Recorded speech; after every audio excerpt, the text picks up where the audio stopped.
So my dear friends and professionals, I am Uday Singh speaking. ನೀವೆಲ್ಲರೂ ಸಹ ನನ್ನ channel ಅನ್ನು ನೀವು ನೋಡ್ತಾ ಇದ್ದೀರಿ ಅಂತ ನಾನು ಅಂದ್ಕೊಂಡಿದ್ದೀನಿ. ಶೇರ್ ಮಾಡಿ, ಲೈಕ್ ಮಾಡಿ, ಕಮೆಂಟ್ ಮಾಡಿ ಮತ್ತು ಇನ್ನು ನನ್ನ ಚಾನೆಲ್ಗೆ ಯಾರ್ಯಾರು ಸಬ್ಸ್ಕ್ರೈಬ್ ಆಗಿಲ್ಲ ದಯವಿಟ್ಟು ಸಬ್ಸ್ಕ್ರೈಬ್ ಆಗಬೇಕಂತ ಹೇಳಿ ಕೇಳ್ಕೊಳ್ತಾ ಇವತ್ತು ನಾನು ನಿಮ್ಮ ಮುಂದೆ ಇನ್ನೊಂದು ವಿಷಯವನ್ನು ತೆಗೆದುಕೊಂಡು ನಿಮ್ಮ ಮುಂದೆ ಬಂದಿದ್ದೀನಿ.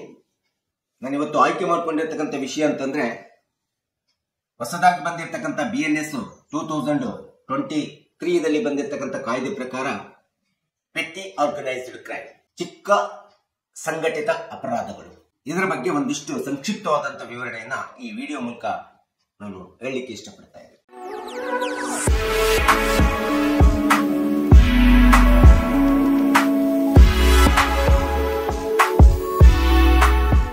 BNS ಭಾರತೀಯ ನಾಗರಿಕ ಸಂಹಿತೆ ಎಂಬತಕ್ಕಂಥ ಏನು ಹೊಸ ಕಾಯ್ದೆ ಬಂದಿದೆ 2023ರಲ್ಲಿ, ಅದನ್ನು 24ರಲ್ಲಿ ಜಾರಿಗೊಳಿಸಲಾಗಿದೆ. ಈ BNS ಸೆಕ್ಷನ್ 112 ಈ ಸೆಕ್ಷನ್ ಅನ್ನ ಹೊಸದಾಗಿ ಸೇರಿಸಿ ಈ ಸೆಕ್ಷನ್ ಎಂಬತಕ್ಕಂಥದ್ದು BNS ಈ 112 ಸೆಕ್ಷನ್ ಸಣ್ಣ ಸಣ್ಣ ಚಿಕ್ಕ ಚಿಕ್ಕ ಅಪರಾಧಗಳು ಏನಾಗ್ತವೆ ಅವುಗಳು ಬಗ್ಗೆ ಒಂದು ವಿವರಣೆ ವಿಶ್ಲೇಷಣೆ ಹೇಳತಕ್ಕಂಥ ಒಂದು ಸೆಕ್ಷನ್ ಏನಿದೆಯಲ್ಲ, ಇದನ್ನು ನಾವು ಪೆಟ್ಟಿ ಆರ್ಗನೈಸ್ಡ್ ಕ್ರೈಮ್ ಸೆಕ್ಷನ್ ಅಂತೇಳಿ BNS ನಲ್ಲಿ ಕರೆಯಲಾಗಿದೆ. ಇಂಥ ಒಂದು ಪೆಟ್ಟಿ ಆರ್ಗನೈಸ್ಡ್ ಕ್ರೈಮ್ ಅಂತಂದ್ರೆ ಒಂದು ಚಿಕ್ಕ ಸಣ್ಣ ಸಣ್ಣ ಅಪರಾಧಗಳಾಗತಕ್ಕಂಥದ್ದನ್ನ ನಾವು ಪೆಟ್ಟಿ ಆರ್ಗನೈಸ್ ಅಂತ ಹೇಳಿ.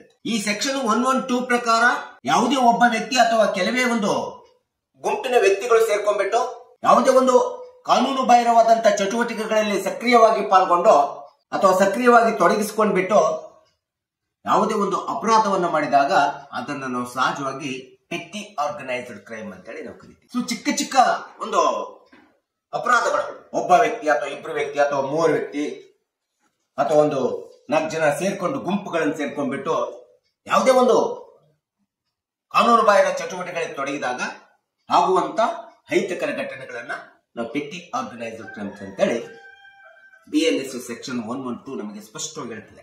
ಇಂಥ ಒಂದು ಪೆಟ್ಟಿ ಆರ್ಗನೈಸ್ಡ್ ಕ್ರೈಮ್ ನಲ್ಲಿ ಬರುವಂತ ಅಪರಾಧಗಳು ಯಾವುವು ಅಂತೇಳಿ ನೋಡ್ತಾ ಹೋದ್ರೆ, ಸೊ ಥೆಫ್ಟ್ ಇರ್ಬೋದು. ಮೊಟ್ಟ ಮೊದಲನೇದಾಗಿ ನಾವು ಥೆಫ್ಟ್ ಅಂತ ಹೇಳ್ತೀವಿ, ಕಳ್ಳತನ ಮಾಡತಕ್ಕಂಥದ್ದು. ಇದು ಒಂದು ಚಿಕ್ಕ ಸಂಘಟಿತ ಅಪರಾಧದಲ್ಲಿ ಬರ್ತದೆ. ಹಾಗೆ ಚೈನ್ ಸ್ನ್ಯಾಚರ್ಸ್ ಇರಬಹುದು.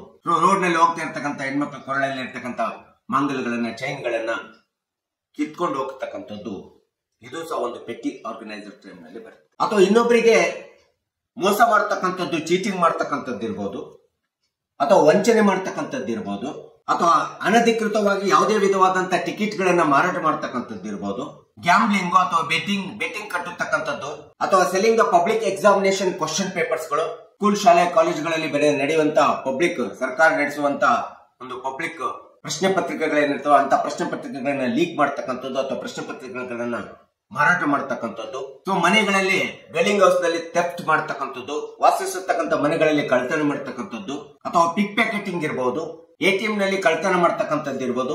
ಈ ಎಲ್ಲ ಒಂದು ವಿಧವಾದಂತ ಒಂದು ಕ್ರೈಮ್ಸ್ ಅಂತ ಏನಿದಾವಲ್ಲ, ಈ ಎಲ್ಲ ಕ್ರೈಮ್ಸ್ ಗಳನ್ನ ನಾವು ಪೆಟ್ಟಿ ಆರ್ಗನೈಸ್ಡ್ ಕ್ರೈಮ್ಸ್ ಅಂತೇಳಿ BNS ಸೆಕ್ಷನ್ 112 ಕೆಳಗಡೆ ಹೇಳಿರ್ತಕ್ಕಂಥದ್ದು ನಾವು ನೋಡ್ತೀವಿ. ಸೊ ಈ ರೀತಿ ಪೆಟ್ಟಿ ಆರ್ಗನೈಸ್ಡ್ ಕ್ರೈಮ್ ನಲ್ಲಿ ತೊಡಗಿಸಿಕೊಂಡಂತ ಯಾವುದೇ ಒಬ್ಬ ವ್ಯಕ್ತಿ ಇರ್ಬೋದು, ಇಬ್ಬರು ವ್ಯಕ್ತಿಗಳು ಇರ್ಬೋದು, ಅಥವಾ ಗುಂಪಿನ ವ್ಯಕ್ತಿಗಳು ನಿರಂತರವಾಗಿ ಕಾನೂನು ಬಾಹಿರವಾಗಿ ಕೃತ್ಯಗಳಲ್ಲಿ ತೊಡಗಿಸಿಕೊಂಡು ಇಂಥ ಒಂದು ಕೃತ್ಯಗಳನ್ನ ಎಸಗಿದಂತ ಸಂದರ್ಭದೊಳಗಡೆ ಈ ಒಂದು ಹೊಸದಾಗಿ ಬಂದಿರತಕ್ಕಂಥ ಕಾನೂನು ಕಾಯ್ದೆ ಪ್ರಕಾರ ಅದನ್ನು ಕಾಗ್ನಿಸಬಲ್ ಅಂತೇಳಿ ತೆಗೆದುಕೊಳ್ತಾರೆ, ನಾನ್ ಪೇಲೇಬಲ್ ಅಂತೇಳಿ ತೆಗೆದುಕೊಳ್ತಾರೆ, ಜೊತೆಗೆ ನಾನ್ ಕಾಂಪೌಂಡೇಬಲ್ ಅಫೆನ್ಸ್ ಅಂತೇಳಿ ತೆಗೆದುಕೊಳ್ಳತಕ್ಕಂಥದ್ದು ನಾವು ನೋಡ್ತಾರೆ. ಸೊ ಈ ರೀತಿ ತೆಗೆದುಕೊಂಡಂತ ಸಂದರ್ಭದೊಳಗಡೆ ಪೆಟ್ಟಿ ಆರ್ಗನೈಸ್ಡ್ ಕ್ರೈಮ್ ಯಾರು ತೊಡಗಿರ್ತಾರೆ, ಯಾರು ಮಾಡಿರ್ತಾರೆ, ಯಾರು ಈ ಕೃತ್ಯದಲ್ಲಿ ಇನ್ವಾಲ್ವ್ ಆಗಿರ್ತಾರೆ, ಅವರಿಗೆ ಕನಿಷ್ಠ ಹೊಸದಾಗಿ ಬಂದಂತ ಕಾನೂನು ಕಾಯ್ದೆ ಪ್ರಕಾರ 1 ವರ್ಷ ಕಠಿಣ ಜೈಲು ಶಿಕ್ಷೆ ಇರ್ತದೆ.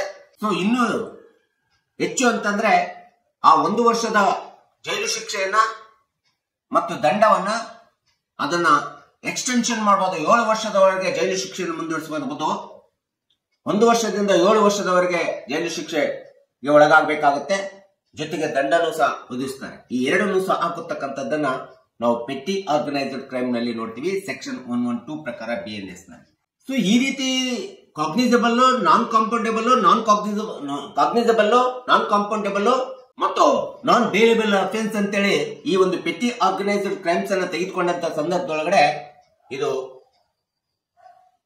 ಯಾವುದೇ ಒಂದು ಫಸ್ಟ್ ಕ್ಲಾಸ್ ಮ್ಯಾಜಿಸ್ಟ್ರೇಟ್ ಜಿಲ್ಲಾ ನ್ಯಾಯಾಲಯದೊಳಗಡೆ ವಿಚಾರಣೆ ಕೈಗೊಳ್ಳುತ್ತದೆ. ಆ ಒಂದು ಫಸ್ಟ್ ಕ್ಲಾಸ್ ಮ್ಯಾಜಿಸ್ಟ್ರೇಟ್ ಜಿಲ್ಲಾ ನ್ಯಾಯಾಲಯದ ಒಳಗಡೆ ವಿಚಾರಣೆ ಕೈಗೊಂಡಂತ ಸಂದರ್ಭದಲ್ಲಿ ಇಂಥ ಒಂದು ಪೆಟ್ಟಿ ಆರ್ಗನೈಸ್ ಕ್ರೈಮಿಗೆ 1 ವರ್ಷ ಇನ್ನೂ ಹೆಚ್ಚು ಅಂದ್ರೆ 7 ವರ್ಷದ ಒಳಗೆ ಜೈಲು ಶಿಕ್ಷೆಯನ್ನು ಅನುಭವಿಸಬೇಕಾಗುತ್ತೆ.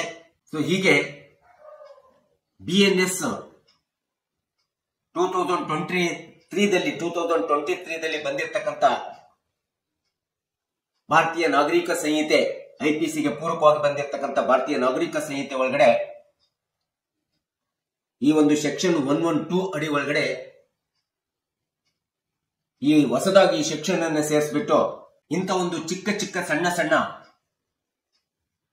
ಕೃತ್ಯಗಳು ಅಪರಾಧಗಳು ಏನ್ ನಡೀತವೆ ಇವೆಲ್ಲವುಗಳು ನಾನು ಹೇಳಿದಂತೆ ಎಲ್ಲ ಚಿಕ್ಕ ಚಿಕ್ಕ ಸಣ್ಣ ಸಣ್ಣ ಅಪರಾಧಗಳು ಪೆಟ್ಟಿ ಆರ್ಗನೈಸ್ಡ್ ಕ್ರೈಮ್ ಎಂಬತಕ್ಕಂತ ಅಂಶದಲ್ಲಿ ಬರ್ತವೆ ಎಂಬತಕ್ಕಂಥದ್ದನ್ನ ಈ ಒಂದು ವಿಡಿಯೋ ಮೂಲಕ ನಾನು ಸಂಕ್ಷಿಪ್ತವಾಗಿ ನಾನು ತಿಳಿಸ್ಕೊಟ್ಟಿದ್ದೀನಿ.